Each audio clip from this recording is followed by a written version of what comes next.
আজম ইমাম আবু হানিফা রাহমাতুল্লাহ আলাইহি, ওনার জামানায় আমার মতো একটা কালো মানুষ বিয়ে করতে পারে না। কি করতে পারে না? বিয়ে করতে পারে না। গাটু মানুষ, কালো মানুষ, দেখতেও বেশি কালারও মার, কিন্তু সম্পদ প্রচুর আছে, বাবা মা কিছু নেই।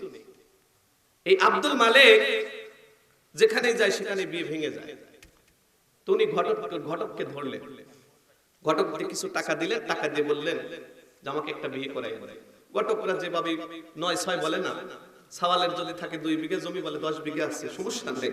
আর বলে কার বলে যে এগুলো আশেপাশে যেগুলো ওগুলো বানানো না, এরকম ঘটক আছে না যে ওই রকম মিথ্যা বলে দরকার নেই, আপনি সত্য বলেন, আপনি বিয়ে দিয়ে দিচ্ছেন, একটা ফরজ কাজ করে দিচ্ছেন, এর জন্য অবশ্যই সওয়াব হবে। কিন্তু এখন টাকা না দিলে পরে আবার মন খারাপ হয়। সব মিলে ওনাকে টাকা দিয়েছে, লম্বা চওড়া ঘটনা। উনি বিয়ে পড়াই, বিয়ের একটা প্রস্তাব দিয়েছে একটা জায়গায়, ভ্যান চালক একটা রিক্সা চালকের মেয়ের সাথে। কিন্তু মেয়েটা ভেরি সুইট, হুমাইরা। হুমাইরা শব্দের অর্থ সুন্দর, খুব সুন্দরিনী মহিলা। ভ্যান চালককে প্রস্তাব দিয়েছে যে ওনার 10 বিঘা সম্পত্তি আপনাকে অর্ধেক দিবে, আপনার মেয়েকে বিয়ে করবে। উনি খুশিতে আত্মহারা, আমি ভ্যান চালক, আমার আর ভ্যান চালাতে হবে না। মেয়েটাকে বিয়ে দেওয়ার জন্য উঠে পড়ে লাগছে। মেয়ের কথা কিছু শোনেনি, মেয়েও ছেলেকে দেখে নাই, ছেলেও মেয়েকে দেখে নাই। এখন এই আব্দুল মালিক চিন্তা করছে, সেবাই হোক না কেন, একটা বিয়ে হলেই হয়ে আপাতত সংসারটা শুরু হতো। এমন একটা অবস্থানে বিয়ে করে বাড়িতে নিয়ে আসলেন। লম্বা চওড়া ঘটনা, সংক্ষিপ্ত করে দিলাম, মুসলমানদের হাসি। এই কিতাবটা খুললেই এই আপনার ঘটনাটা পাবে। তো নিয়ে এসে এখন স্ত্রী আগে ঘরের মধ্যে গেছেন, পরবর্তীতে আব্দুল মালিক রাত্রি তখন 10টা বাজে, এই 10টার দিকে আস্তে আস্তে করে ঘরের মধ্যে প্রবেশ করেছে। এখন বিবি আলতারাঙ্গা পায়ে হলুদ বর্ণের শাড়ি, লাল বেনারসি পরে একদম ঘুমটা দিয়ে বসে আছে। যখন এই আব্দুল মালিক প্রবেশ করেছে, প্রবেশ করে লক্ষ্য করে দেখে, ওরে বাবারে, জীবনে এত সুন্দরিনী মহিলা আমি দেখিনি। হুমাইরা, হুমাইরা শব্দের অর্থ সুন্দরিনী, খুব সুইট চেহারা, মিষ্টি চেহারা। এটা দেখে আব্দুল মালিক খুশিতে আত্মহারা। বেশিরভাগ লক্ষ্য করে দেখবেন কালো মানুষের ফর্সা বউ হয়। তো আব্দুল মালিক খুব খুশি, কিন্তু এই মহিলাটা যখনই ঘুমটাটা একটু উঁচু করেছে, লক্ষ্য করে দেখে, ওরে বাবা, নাইজেরিয়ান ভুতান, কালো কালো এমন একজন মানুষ, এ মনে হচ্ছে ছোটখাটো একজন আজরাইল। বউটার মন খারাপ হয়ে গেছে। কে আপনি? বলে আমি আপনার স্বামী। আপনি আমার স্বামী হতে পারেন না। বলে এই তো কিছুক্ষণ আগে বিয়ে করে তোমাকে নিয়ে এসেছি, আমার নাম আব্দুল মালিক। আমার জীবন চলে যাবে, আপনার সাথে আমি সংসার করব না।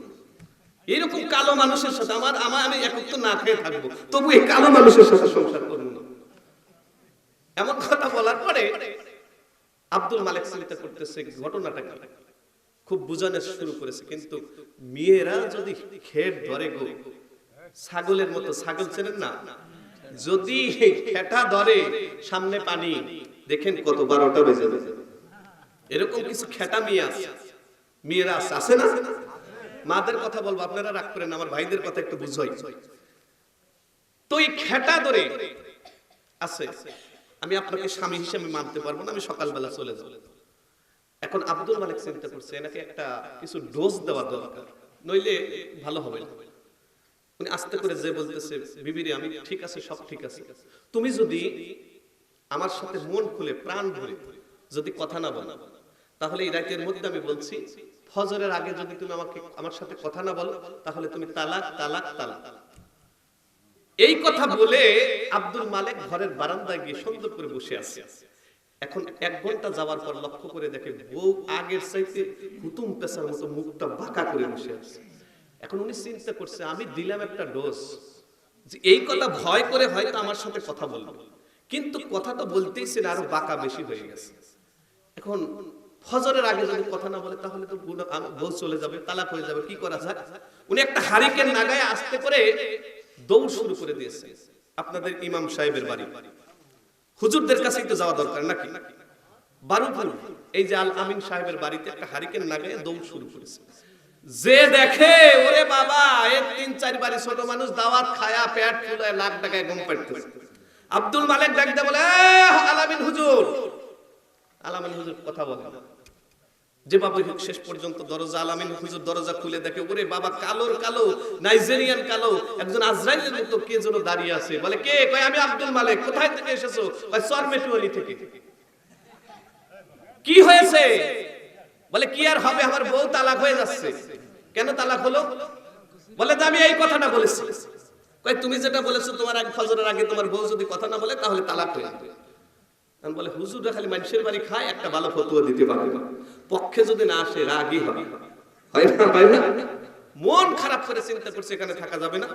দেখি ইয়াকুব হুজুরের বাড়ি, আমি যাদেরকে চিনছি তাদের কথা বলতেছি। ইয়াকুব হুজুর তো উনি তো আমাদের এলাকায় ভালো একজন আলেম, উনি ভালো ওয়াজ করে থাকেন, জিহাদি মানুষ, ওনার কাছে যাই, উনি মিষ্টি মানুষ, ওনার কাছে গেলে হয়তো কাজ হবে। ওখান থেকে দৌড় শুরু করেছেন ইয়াকুব হুজুরের বাড়িতে। যায় দেখে ইনি আবার 6 বাড়ি খাইছে, লম্বা হুজুর তো, খেয়ে একদম ঘুমাইতেছে। ডাক দেয় ও ইয়াকুব হুজুর, কোনো কথা রেসপন্স হয় না। এমন সময় ডাকতে ডাকতে যখন ক্ষিপ্ত হয়ে গেছে দরজায় লাথি মারছে। লাথি মারার পর ইয়াকুব হুজুর গোংরায় উঠে বলে কে? বলে আমি আব্দুল মালিক। কোথায় থেকে এসেছেন? বলে ওই যে চরমেটুয়ানি থেকে। কিসের জন্য? আমার বউ তালাক হয়ে যাচ্ছে। কি বলেছেন? বলে এইটা বলেছেন। হুজুর একটু ভালো ফতোয়া দেন, আমার বউ যেন তালাক না হয়, আমি জিন্দেগিতে তার কোনোদিন বিয়ে করতে পারবো না যদি আমার এই বউ চলে যায়। এখন এইটা বলার পরে ইয়াকুব হুজুর বলতেছে যে আপনার বউ যদি ফজরের আগে সত্যই যদি কথা না বলে তাহলে তালাক হয়ে যাবে।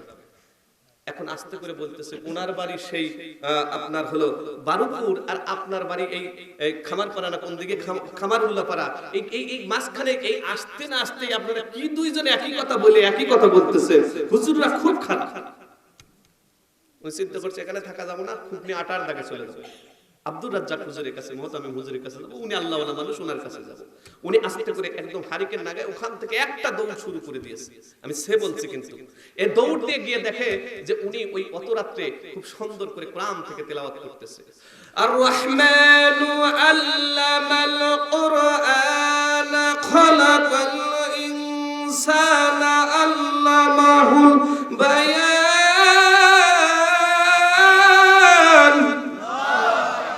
তেলাওয়াত শোনার পরে ওনার মনটা ভরে গেছে, এত রাত্রে যিনি তেলাওয়াত করে তিনি ভালো একটা ফতোয়া দিবে। আস্তে করে ডাকতে বলতেছে হুজুর আমি এই বিপদে পড়েছি। কি বিপদ? বলে আমার বউ তালাক হয়ে যাচ্ছে। এই বেটা তোর বউ তালাক হবে না, যা আমি তোকে দোয়া করে দিলাম, তুই বাড়ি যা, দেখছিস যে তোর বউ ঠিক হয়ে গেছে। উনি খুশিতে কাঁচা মারছে, খুশিতে আত্মহারা। দেখবেন যে অনেক মানুষ খুশিতে কি করবে, দেখা যাচ্ছে চাচা রেজা ভাই ভাই বলে জড়া ধরে, এরকম এলাকাও আছে। সোনার ভাইরা এমন ভাবে উনি খুশিতে এক দৌড় দিয়ে বাড়িতে আসে উনি দরজার কাছে উকি মেরে, প্রথমে উকি মেরে দেখে ওরে বাবা, বউটা আগে মুখটা একটু ভালো ছিল, এখন এমন ভারী করছে মনে হচ্ছে মুখের মধ্যে আদমন চাউল দিয়া ও মুখ বাঁকা করে আছে। বলে বিবিরে একটা কথা বলো। যখন এই কথা বলছে না তখন চিন্তা করছে এই আঁকা বাঁকা রাস্তা, তো হুজুর তো মিথ্যা কথা বলবে না, যে কোরআন পড়ে সে তো মিথ্যা কথা বলবে না। উনি চিন্তা করছে এই আঁকা বাঁকা রাস্তা তো হয়তো দোয়া এইদিকে না এসে ওইদিকে চলেও যেতে পারে। এই জন্য বারান্দায় এসে একদম খালি চিন্তা করতেছে বাউ কুরআনের মতো যদি একটু বাতাস আসে ঠেলে নিয়ে বিবির গায়ে লাগাই দেবে।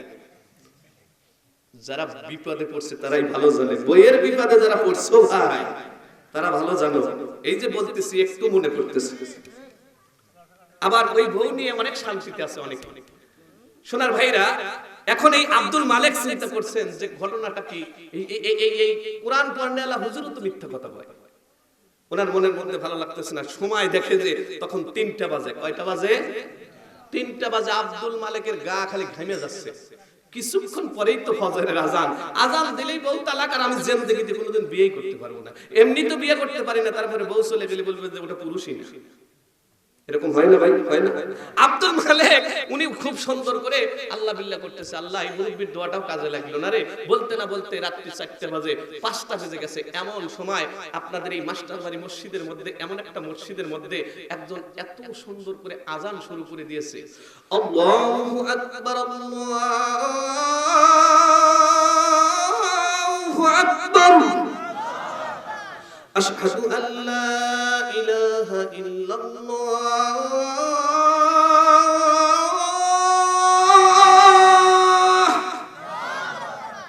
আজান যখন দিচ্ছে, আজান শোনার সাথে সাথে বউ ডাক দিয়ে বলতেছে ও নাইজেরিয়ান বুতন, বলছিলে ফজরের আগে কথা না বললে তালাক হয়ে যাবে, ফজরে আজান দিছে আমি তালাক হয়ে গেছি, আমাকে মাল সামানা দিয়ে দাও, চলে যাও। বলছে বউ রে তুমি যাইবা কিন্তু সব ঠিক আছে, একটু দাঁড়াও, যে তিনজনের কাছে গেছিলাম সেই তিনজনেরই একজন হবে। আজানের শব্দ শুনে আমি বুঝতে পেরেছি, কণ্ঠ আমার কাছে পরিচিত লাগতেছে। এই বলে বাড়ির ভিতরে ঢুকে মোটা সাইজের একটা লাঠি নিছে, একটা দড়ি নিছে, নিয়ে আস্তে আস্তে করে যে দেখে এই যে মুরব্বী, যিনি ওই যে আব্দুর রাজ্জাক হুজুর, উনি মসজিদের মধ্যে এসে আজান দিচ্ছে। ওনার মনটা খারাপ, হুজুররা মিথ্যা কথা বলে, তা মুরব্বী হুজুর মিথ্যা কথা বলে। সময়টা ছিল ইমামে আজম ইমাম আবু হানিফা রাহমাতুল্লাহি আলাইহি। ইমাম আবু হানিফা রাহমাতুল্লাহি আলাইহি আযান দিচ্ছেন, এমন সময় পিছন থেকে আব্দুল মালিক থাপা দিয়ে এইভাবে জামার আস্তিন ধরে বলে, হুজুর আযান বন্ধ করো। প্রত্যেকদিন আযান হয় 5:30টার সময়, আর আজকে একদম 5টার সময় আযান দিতে চাও, তুমি দেখছো আমার রাশে বেশি লাগছে। এখন হুজুর খালি হাসতেছে, আব্দুল মালিক তোমার বউ কি কথা বলছে? কয় কথা বলবে না, তুমি আযান দাও। তোমার আযান শুনেই তো কথা বলতেছে। প্রত্যেকদিন আযান 5:30টায় হয়, এই আধা ঘন্টা চেষ্টা করলেও যদি একটু কথা বলতো, তাও হয়তো ফজরের আগে কথা বললে হয়তো বউটা তালাক হইতো না। তুমি আধা ঘন্টা আগে আযান দিছো, আমার বউ কথা বলছে, এখন তালাক হয়ে গেছে, আর তুমি হাসতে চাও। এবার আব্দুল মালিক হুজুর ইমামে আবু হানিফা রাহমাতুল্লাহি আলাইহি মুস্কি হাসিতে বলে, আব্দুল মালিক রে, তোর ভাগ্যটা ভালো, তোর ভাগ্যটা ভালো। বউ কি কথা বলেছে? বলে বউ যদি কথা বলে তোমার বউ তালাক হবে না, তোমার বউই আছে। বলে এইটা কোনোদিন কথা হলো? ফজরের আগে আপনি ফতোয়া দিলেন, আবার ফতোয়া উল্টান কেমন করে? বলে ও আব্দুল মালিক, ফজরের আযান কয়টা হয়? কয় 5:30। এখন বাজে কয়টা? বলে এখন 5টা বাজে। কয় 5টায় তো ফজরের আযান হয় না, এটা তাহাজ্জুদের আযান হয়েছে। তাহাজ্জুদের আযান শুনে তোর বউ কথা বলেছে, সুতরাং তোমার বউ তালাক হয় নাই। বলে হুজুর দাঁড়ান, আমি একটু বউরে দেখে আসি। এই বলে একটা দৌড় দিয়ে বলে, বউরে আই লাভ ইউ।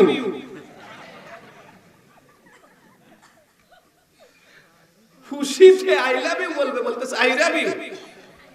বউ খুশিতে মুস্কি হাসিতে বলে, কি হয়েছে? বলে বউ তুমি তালাক হও না, আমাদের হুজুরদের যে মায়ের গো, এমন একটা মায়ের দিয়েছে যে মায়ের তুমি বউ আমার বউ আসাও, কোশ্চিন কালে আর আমি এই প্রতিজ্ঞাবদ্ধ করব না, এইরকম প্রতিশ্রুতি আমি আর নেব না যে তুমি কথা না বললে তালাক হয়ে যাইবা।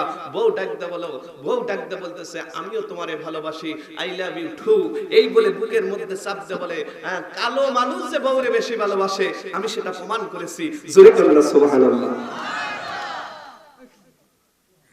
কোন জায়গায় চুমো দিলে পারে সগীরা গুনাহ মাফ হয়, শুনবেন না? শেষ পর্যন্ত কি পর্যায় হলো আমার ভাইরা, আলোচনা আমি বেশির দিকে যাচ্ছি না, কারণ আমাকে একটু বেশি রাত্রে উঠাই দিয়েছে। একদম একটার মধ্যে দোয়া করে দেব। কোন সোনার ভাই আছেন যে এই যে মুর্শিদ সবচাইতে দামি ডক্টর, আল্লাহ তাআলা ব্রেনের মধ্যে এমন কিছু স্মৃতি দিয়েছে, অজানা প্রশ্নকে আল্লাহ তাআলা জানিয়ে দিয়েছে। কিন্তু এখন আর তা হয় না। এখন বর্তমানে কি জানেন, ওই জায়গায় নয়, হ্যালো বান্ধবী দোয়া করে দিও, কথা বলেন ঠিক কি না? মুরব্বিদের দোয়া নাই। আর এই পরীক্ষা দিয়ে পাশ করে কোনো চাকরি হয় না। বেকারত্ব বাংলাদেশে এত বেড়ে গেছে, কারণ তোমার দোয়ার সাইজই তো খারাপ। দোয়া নিতে হবে পিতামাতার কাছে, তুমি জানিয়েছো বান্ধবীর কাছে। দোয়া কেমনে তোমার কাজে লাগবে বলো ভাই? সোনার ভাইয়ের এই জন্য দোয়া নিতে হবে জায়গা মতো। বেকায়দা জায়গায় দোয়া নিলে আবার কিন্তু আপনি কিন্তু পড়ে যাবেন সব মিলে। আবু সুফিয়ান দেখতে বললেন, দোস্ত সব রান্না বান্না হয়ে গেছে, এখন সিরিয়াল নির্ধারণ করো। এই ছোট্ট মাসুম বাচ্চা কাঁদতেছে।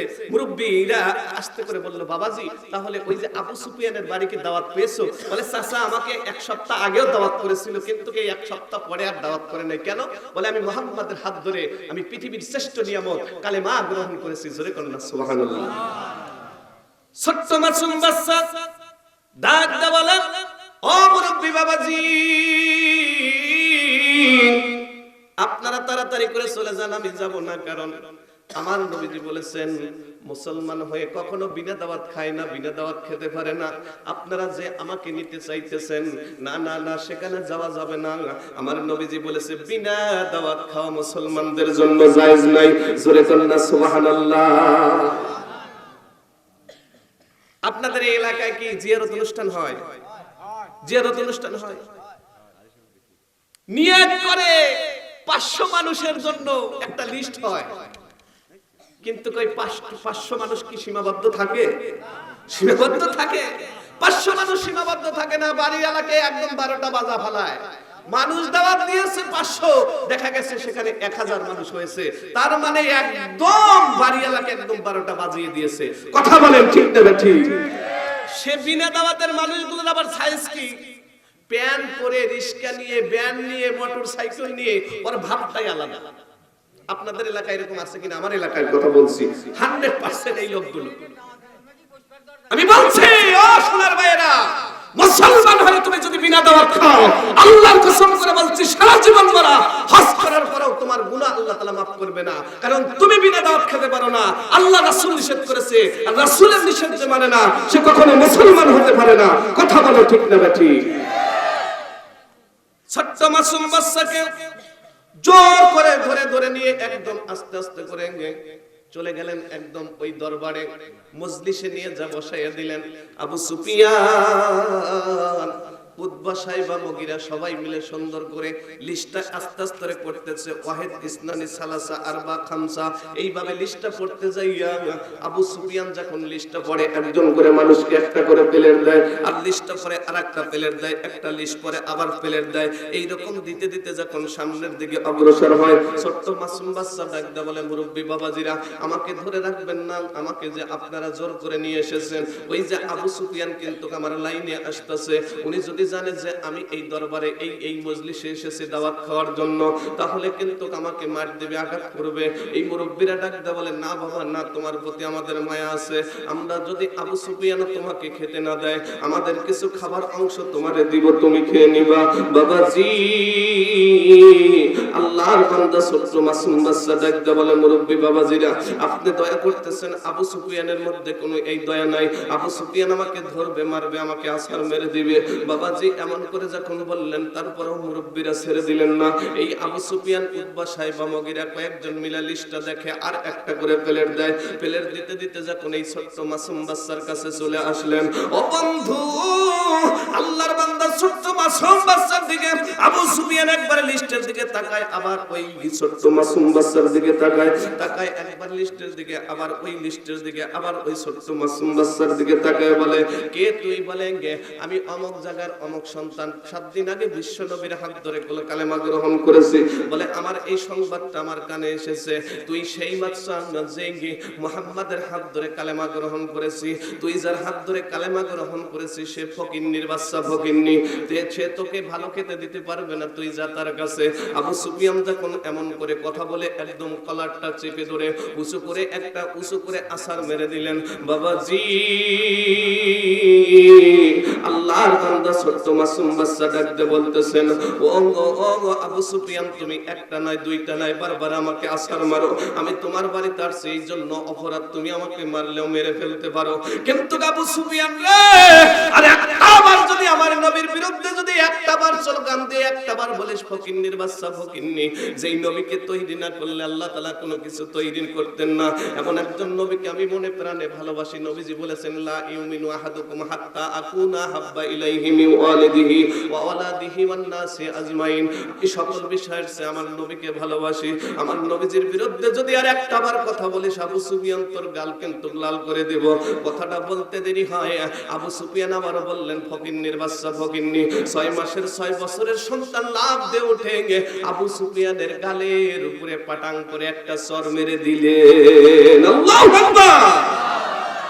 আবু সুফিয়ান চিৎকার দিয়ে জমিনের মধ্যে পড়ে গেলেন। গড়াগড়ি দিয়ে কান্দে আবু জেহেল। ছোট্ট মাসুম বাচ্চার চর আমার শরীরে এত জোরে লেগেছে, মনে হচ্ছে গোটা মজলিসের মানুষ একসঙ্গে চর দিয়েছে। আপনারা জানেন, মুসা আলাইহিস সালাম যখন একদম ছোট ছিলেন, ফেরাউনকে একটা চর দিয়েছিলেন। মুসা আলাইহিস সালামের চরের আঘাতে ফেরাউন কিন্তু এতই কষ্ট পেয়েছিল।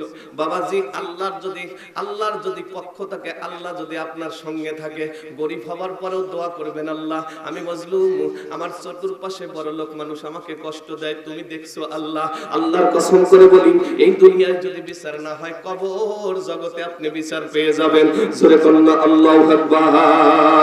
মুসলমান ভাইরা রে, ছোট্ট মাসুম বাচ্চা যখন খুব জোরে চর মেরে দিলেন, এমন সময় আবু সুফিয়ান চিৎকার দিয়ে বলতেছে, ফকিন্নির বাচ্চা, ফকিন্নি, তুই যার হাত ধরে কালেমা গ্রহণ করেছিস সেও ফকিন্নি। এইবার ছোট্ট মাসুম বাচ্চা ডাক দিয়ে বলে, আর একটা বার যদি বলো তাহলে কিন্তু আমি তোমার ললি টিপে ললি ছিঁড়ে দিব। জোরে কন্যা আল্লাহু আকবার। চরমেটুয়ানের যুবক ভাইরা, আমার সাথে একমত হতে হবে, ছোট্ট মাসুম বাচ্চা যদি নবীর প্রেমে ভালোবাসায় যদি একমাত্র মুসলমান হয়ে যদি সেদিন ওই জায়গায় প্রতিবাদ করতে পারে, বলতো আমার দেশে, আমার এই চরমেটুয়ানিতে আমার নবীজির বিরুদ্ধে যদি কথা বলে, সেটা প্রতিবাদ করা দরকার আছে না নাই? কথা বলেন আছে না নাই? আমি উদাত্ত কণ্ঠে বলে দিতে চাই, ও চরমেটুয়ানির সোনার বাপ ভাইরা, সার থেকে শুরু করে আমি রিক্সা চালক, ভ্যান চালক ভাইদেরকে বলছি, ভ্যান চালক, রিক্সা চালক, ওই কবরে পরিচয় থাকবে না। আপনি নবীজিকে কতটুকু ভালোবেসেছেন, আপনি আল্লাহকে কতটুকু রাজি খুশি করতে পেরেছেন। সেদিন আমি মাওলানা, আমি জান্নাতে যাব, এটা কিতাবে লেখা নাই। আমার স্যার জান্নাতে যাবে লেখা নাই। আমার এই ডান পাশের স্যার জান্নাতে যাবে, হাজী সাহেব জান্নাতে যাবে লেখা নাই। বাবাজি জান্নাতে যাবে ওই মানুষ, যেই মানুষটা আল্লাহ এবং আল্লাহর রাসূলকে রাজি খুশি করতে পেরেছে। জোরে বলুন না সুবহানাল্লাহ। সেই নবীকে পাওয়ার জন্য আমার সঙ্গে এক বাক্যে, এক কণ্ঠে একটাবার তাকবীর দিয়ে বলতে হবে, চরমেটুয়ানির ভাইরা, আমার নবীজির বিরুদ্ধে যদি এই চরমেটুয়ানির জমিনে আমার বাপ থেকে শুরু করে সে যেই পর্যন্ত হোক না কেন, নবীজির বিরুদ্ধে যদি একটা কথা বলে, আমাদের শরীরের মধ্যে এক ফোঁটা রক্ত থাকা সত্ত্বেও নবীজির বিরুদ্ধে চরমেটুয়ানির বুকে একটা কথা বলতে দিব না যতক্ষণ জীবন আছে। কথা বলো, ঠিক না বেঠিক? এটা অন্য থানায় হবে, বেলকুচিতে হবে না। পরিচয় করে দিয়েছেন, বাংলাদেশ দ্বিতীয়বারের মতো স্বাধীনতা অর্জন করেছে, সেটা বেলকুচি মানুষের জন্য। সুবহানাল্লাহ বলেন। বেলকুচি দিনাজপুরের একটা অংশ না? প্রশাসনকে যখন বসাইছে, গোটা বাংলাদেশ থরথর করে কাঁপতে শুরু করেছে। সুবহানাল্লাহ বলেন। আল্লাহ এই ওসিলা মাফ করতে পারে, কারণ আপনাদের অহংকারে আপনাদের সন্তান, আপনাদের এক ভাই, আপনাদের এক আত্মীয় স্বজন, আপনাদের একজন আপনজন এটা প্রতিবাদ করেছে। এই জন্য রাসূল বলেছে, তোমরা হক কাজে আদেশ করো আর অসৎ কাজে নিষেধ করো। এটা হক কাজে আদেশ করে ওনারা প্রতিবাদ করেছে। আল্লাহ তাআলা এই জন্য বেলকুচি বাসীর মুখে একটা হাসি ফুটিয়ে দিয়েছে। এই হাসি যেন কিয়ামতের ময়দানে আল্লাহ যেন হাসতে হাসতে প্রত্যেকটি এই চরমেটুয়ানি এবং বেলকুচি ইনাদপুরের সোনার বাপ ভাইদেরকে, পাশাপাশি আমার উল্লাপাড়া বাসীকে যেন মাফ করেন। সকলে বলেন আমিন, আর জোরে বলেন আমিন। আবু সুফিয়ান ডাকতে বলতেছে, ফকিন্নির বাচ্চা, ফকিন্নি, আমার নবীজি কি ফকিন্নির বাচ্চা, ফকিন্নি? কথা বলেন, ফকিন্নির বাচ্চা, ফকিন্নি? নবীজি কি ফকিন্নির বাচ্চা, ফকিন্নি নয়? আমি সামনের দিকে বেশি অগ্রসর হতে পারবো না। আমি কি আরেকটু কথা বলবো না শেষ করে দেব? জি, কালেকশন হবে ইনশাআল্লাহ। আবু সুফিয়ান যখন দেখছে যদি আরেকটা বার বলে আরেকটা চর যদি দেয়, জীবন আর উঠতে পারবো না, এই চিন্তা ভাবনা করে উনি বলছে, ঠিক আছে তুমি খাও আর না খাও, তুমি চলে যাও। আবু জেহেল রাগান্বিত হয়ে বন্ধু প্রথম নম্বরে লিস্টে নাম দিয়েছে, ভাবি আলাদা, এই ছেলেটার গলা ধাক্কা দিয়ে বের করে দিলেন। সঙ্গে সঙ্গে আয়াতে কারিমা বিশ্ব নবীর উপরে নাজিল হতে শুরু হলেন। জোরে করুন না সুবহানাল্লাহ। তিনটা আয়াতে কারিমা নাজিল হলেন, সূরাতুল মাউনের তিনটা আয়াত। নবীজি লক্ষ্য করে দেখতেছেন জিবরাইল সামনে এসে কাঁদতেছে। ও নবীজি, আর আয়াতাল্লাযী ইউকাযযিবু বিদ্দীন, আল্লাহ তাআলা কর্মফলকে ওরা বিশ্বাস করে না। আল্লাহ তাআলা যে কর্ম দেয়, কাযযিবু বিদ্দীন, ওরা কথায় কথায় মিথ্যা বলে, সেটা আল্লাহ বিচার করে। কিন্তু বিচার করার পরেও ওরা এই বিচারকে মেনে নিতে পারে না। নবী গো আপনি বলে দেন, ফাযালিকাল্লাযী ইয়াদউল ইয়াতীম, তারা গরিবকে অন্ন দিতে চায় না, গলা ধাক্কা দিয়ে ইতিমদেরকে গলা ধাক্কা দিয়ে বের করে দেয়। ওয়ালা ইয়াহুদ্দু আলা তুআমিল মিসকিন, তারা গরিবদেরকে অন্ন দিতে উৎসাহিত হয় না। এ হলো সেই আবু জাহেল, আবু সুফিয়ান। নবী গো আমি বলছি, ওই মাসুম বাচ্চার জন্য আমি খুশি হয়ে তিনটা আয়াতে কারিমা নাযিল করলাম। আপনি রাগ করবেন না, আপনি খুশি থাকবেন। জোরে বলুন সুবহানাল্লাহ। আবু সুফিয়ানের বাড়িতে সুন্দর করে লাইনবদ্ধ কাতারবদ্ধ হলেন খাবার জন্য, যেরকম আপনার অনুষ্ঠানে খাবার খান না, খাবারের জন্য একদম লাইনবদ্ধ হয়ে গেলেন। আবু সুফিয়ান আর গুনতেছেন না, যে গুনতে গেলেই ভেজাল হয়, এখন খেতে দেই, একদম প্লেটগুলো দিলেন, খাবারগুলো দিলেন, কিন্তু ওই ছেলেটাকে গলা ধাক্কা দিয়ে বের করে দিয়েছে। একটা ছেলেকে গলা ধাক্কা দিয়ে বের করে দেওয়ার কারণে আমার আল্লাহর কুদরতি আসমানে, আল্লাহর কুদরতি জায়গায় এটা সহ্য হয় নাই, আল্লাহ তাআলা বরদাস্ত করে পারে নাই। ওসনার ভাইরা অনেক সময় দেখবেন হাজার হাজার টাকা খরচা করেও দেখা যায় অনুষ্ঠানগুলো ঠিক হয় না, কিন্তু এর মধ্যে কোনো না কোনো জায়গায় একটা ভেজাল থাকে, এই জন্য অনুষ্ঠান ঠিক হয় না। আবার দেখা যায় অল্পতেই অনেক মানুষ তৃপ্তি পায়, আত্মতৃপ্তি পায়। নিয়ত যদি সহি থাকে সেটা অবশ্যই ভালো হবে। আবু সুফিয়ানের বাড়িতে দেখেন এমন একটা ঘটনা ঘটলেন, আবু জেহেল যখন এই ছেলেটাকে গলা ধাক্কা দিয়ে বের করে দিলেন, মাসুম বাচ্চারে গলা ধাক্কা দিয়ে বের করে দিয়ে আস্তে করে এভাবে আবু সুফিয়ানকে বললেন ভাত দেওয়া শেষ, বলে হ্যাঁ খাবার দেওয়া শেষ, বলে এখন তরকারি দেওয়া হবে। একটা ড্যাগ নিয়ে এসে আস্তে করে এভাবে আবু সুফিয়ান ধরেছে, আর আবু জেহেল খুব সুন্দর করে বলতেছে নমো নমো অং শান্তি নমো নমো, এইভাবে চামচ ঠেলে দিচ্ছে। এখন চামচটা যখন ঠেলে দিচ্ছে এমন সময় আবু সুফিয়ান কয় দোস্ত বাড়তে তো দেরি হয় কে? ভাই বলবো কি দোস্ত, শরীরের যতগুলো শক্তি সব প্রয়োগ করতেছি, কিন্তু এই তরকারির ভিতরে তো চামচ যায় না। আবু জেহেল তাকিয়ে দেখে, আবু সুফিয়ান তাকিয়ে দেখে, আল্লাহ তাআলা মুহূর্তের মধ্যে এই তরকারিকে পাথরের পরিণত করে দিয়েছে। সুবহানাল্লাহ, জোরে বলেন। আল্লাহর মার দুনিয়ার ভাই আবু সুফিয়ান চেয়েছিলেন আমি ক্ষমতা, আমি সবকিছু করব। আমার বাংলার জমিনেও একদল চেয়েছিলেন আমরা এই দেশকে ছাড়বো না, বাপের দেশ মনে করে 41 সাল পর্যন্ত টাইম দিয়েছিল। আজকে তারা কোথায়? আল্লাহর মার দুনিয়ার ভাই এমন একটা মার দিয়েছে, এমন একটা কিট করেছে, এমন একটা ছক্কা মেরেছে, এক ছক্কাতে দিল্লি যা পড়েছে। কথা বলো ঠিক দেবে ঠিক? ইসলামের পক্ষে কথা বলতে হবে, বিপক্ষে কথা বললেই খবর আছে। আল্লাহ তাআলা আমাদের এখান থেকে হেফাজত করুক, সকলে বলেন আমিন। সোনার ভাইরা, আবু সুফিয়ান চিন্তা করলেন বেকায়দা। আবু জেহেল বলে ভাই আমি এখানে আর থাকবো না, কারণ যতগুলো মানুষ তুমি যদি তরকারি না দিতে পারো খবর আছে। দেখবেন যে ভাত রান্না হয় কিন্তু বারাস হয় না, এরকম আছে না? দিতে হয় কিন্তু তরকারি যদি আসে এইটা বা তরকারি না দিলে পারে দেখবেন বিভিন্ন কথা, এই তরকারি দিচ্ছ না কেন, দাওয়াত দিতে পারে তাড়াতাড়ি তরকারি দাও না, মানুষ শেষ করো না, এটা সেটা নানান রকমের কথা হয়। জি বুঝতে পেরেছি আমার ভাই। আমি উত্তর দেশে একটা মাহফিলে গিয়েছি, সেখানে আমি ওই জায়গায় অনুষ্ঠানে প্রধান মেহমান, তা আমাকে বলল হুজুর সবাই পাবার পরে একটু দোয়া করে দিয়ে তারপরে খাবার শুরু করবে। তা আমি দোয়া করবো এমন সময় প্রস্তুতি নিচ্ছি। এখন একজন ভাই এসে বলতেছে হুজুর দোয়া পড়ছেন না কেন? বলে সবার কাছে তো পৌঁছে নাই। ভাই ও মুর্দে বসা ফালাইছে। আমি বললাম বসাইছে কি? কয় কোপাইছে। আমি বললাম কোপায় কি? কয় খায়া ফালাইছে। আমি বললাম যে আমার দোয়াও শেষ হয়ে গেছে, উপায় আছে? তো বারাস হয়, রান্না হয়, বারাস হয় না। আবু সুফিয়ান বলতেছে, আবু জেহেল বলতেছে দোস্ত তাড়াতাড়ি যদি তরকারি না দেওয়া, এই 1000 মানুষের জুতো কয়টা? কয় 2000। কয় 2000 জুতোর বাড়ি কিন্তু তোমার গালে পড়বে। আবু সুফিয়ান থরথর করে কাঁপতেছে।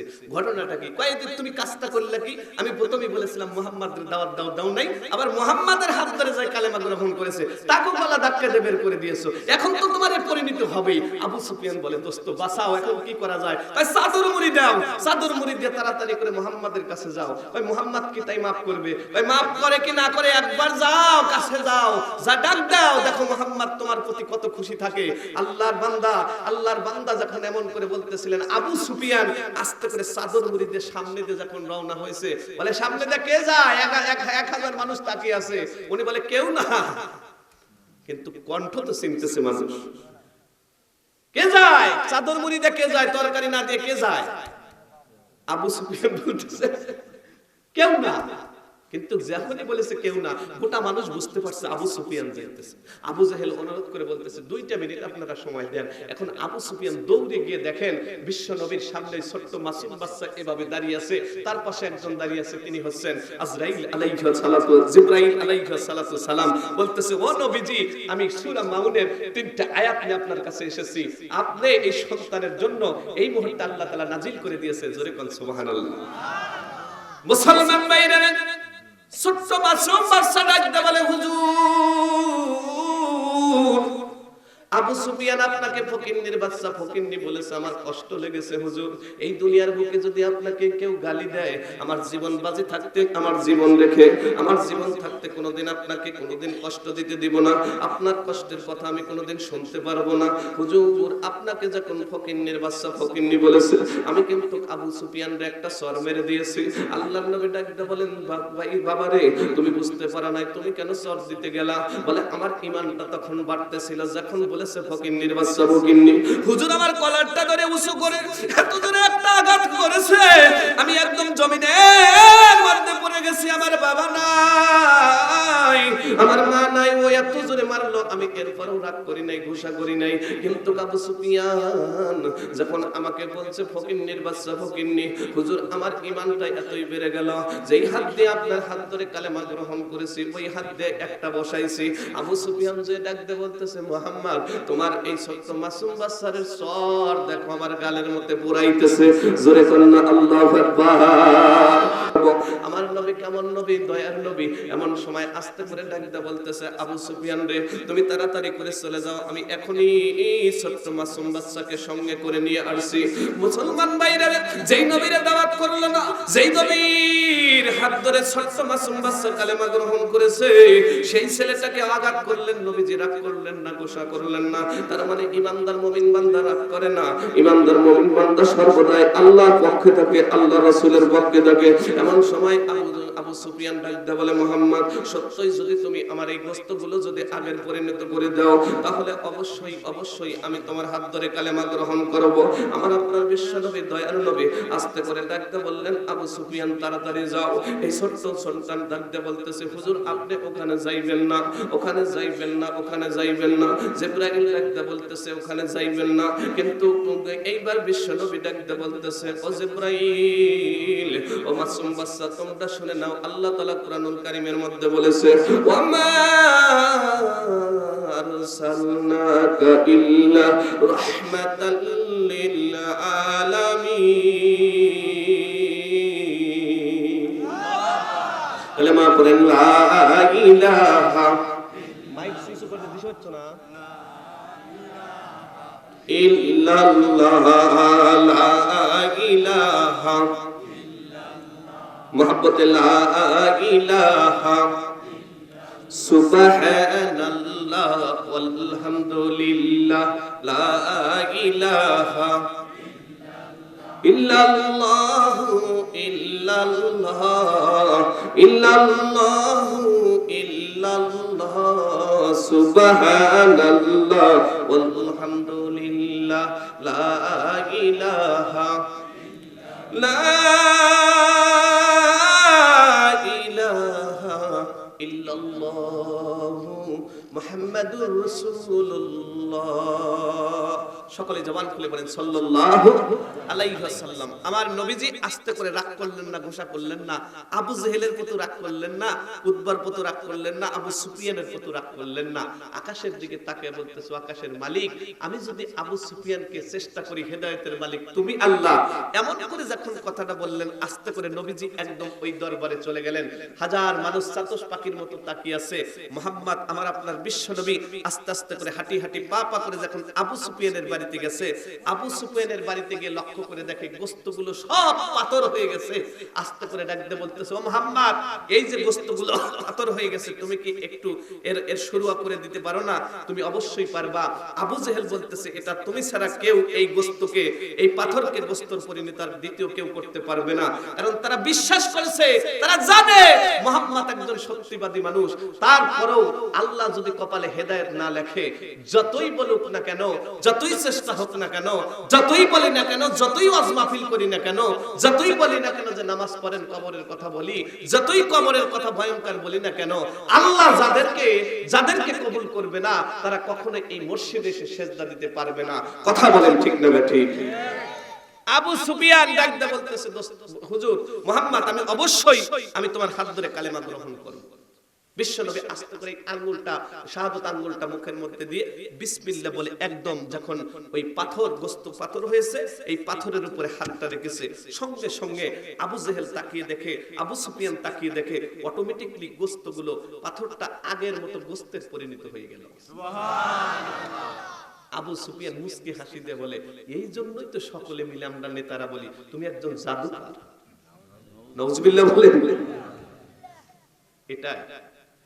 এটাই একজন আলেম, আমি কালো ধলা যাই হই না কেন আল্লাহর কসম করে বলছি, যতক্ষণ পর্যন্ত এই সাররা সবাই আপনারা আমার দিকে তাকিয়ে আছেন, যতক্ষণ তাকিয়ে থাকবেন ততক্ষণ সগীরা গুনাহগুলো আল্লাহ ঝরিয়ে দিবে। তারপরেও এরকম কিছু মানুষের কারণে কত হুজুরদের ফাঁসি হয়ে গেল। কথা বলেন ঠিক কিনা?